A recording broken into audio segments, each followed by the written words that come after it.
ಧಾರವಾಡ ಜಿಲ್ಲೆಯಲ್ಲಿ ಮಳೆ ಕೊರತೆ ಹಿನ್ನೆಲೆ ಕುಡಿಯುವ ನೀರಿನ ಸಮಸ್ಯೆಯಾಗದಂತೆ ಅಗತ್ಯ ಕ್ರಮ ಕೈಗೊಳ್ಳುವಂತೆ ಸಚಿವ ಸಂತೋಷ್ ಲಾಡ್ ಅಧಿಕಾರಿಗಳಿಗೆ ಸೂಚಿಸಿದ್ದಾರೆ.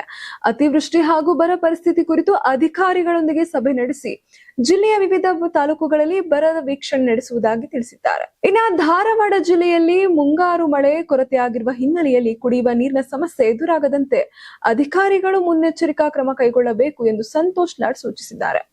ಇನ್ನ ಜಿಲ್ಲಾಧಿಕಾರಿ ಕಚೇರಿ ಸಭಾಂಗಣದಲ್ಲಿ ಜಿಲ್ಲಾ ಮಟ್ಟದ ಅಧಿಕಾರಿಗಳೊಂದಿಗೆ ಅತಿವೃಷ್ಟಿ ಹಾಗೂ ಬರ ಪರಿಸ್ಥಿತಿ ಕುರಿತು ಸಭೆ ನಡೆಸಿದ ಸಚಿವರು ಜಿಲ್ಲೆಯ ವಿವಿಧ ಗ್ರಾಮಗಳಿಗೆ ಭೇಟಿ ನೀಡಿ ವಾಸ್ತವ ಪರಿಸ್ಥಿತಿಯನ್ನ ಪರಿಶೀಲಿಸುವುದಾಗಿ ತಿಳಿಸಿದ್ದಾರೆ. ಇನ್ನ ಕಲಘಟಕಿ ತಾಲೂಕಿನ ವಿವಿಧ ಗ್ರಾಮಗಳಿಗೆ ಈಗಾಗಲೇ ಭೇಟಿ ನೀಡಿದ್ದು, ನವಲಗುಂದ, ಅಣ್ಣಿಗೇರಿ ಹಾಗೂ ಕುಂದಗೋಳ ತಾಲೂಕುಗಳ ಗ್ರಾಮಗಳಿಗೆ ಭೇಟಿ ನೀಡಲಾಗುವುದು.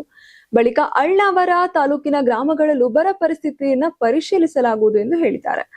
ಇನ್ನ ಜೂನ್ 1ರಿಂದ ಆಗಸ್ಟ್ 5ರವರೆಗೆ ಜಿಲ್ಲೆಯಲ್ಲಿ 299.7 ಮಿಲಿಮೀಟರ್ ಬಾಡಿಗೆ ಮಳೆಯಾಗಬೇಕಿದ್ರೆ ಬರೀ 196.2 ಮಿಲಿಮೀಟರ್ ಮಾತ್ರ ಮಳೆಯಾಗಿದ್ದು, 35% ಮಳೆ ಕೊರತೆಯಾಗಿದೆ ಎಂದು ಜಿಲ್ಲಾಧಿಕಾರಿ ಮಾಹಿತಿ ನೀಡಿದ್ದಾರೆ. ಇನ್ನ ಜಿಲ್ಲೆಯ ಗ್ರಾಮೀಣ ಪ್ರದೇಶದ 16 ಗ್ರಾಮಗಳಿಗೆ ಕುಡಿಯುವ ನೀರಿನ ಸಮಸ್ಯೆ ಇದ್ದು, 18 ಖಾಸಗಿ ಕೊಳವೆ ಬಾವಿಗಳ ಮೂಲಕ ನೀರು ಪೂರೈಕೆ ಮಾಡಲಾಗುತ್ತಿದೆ.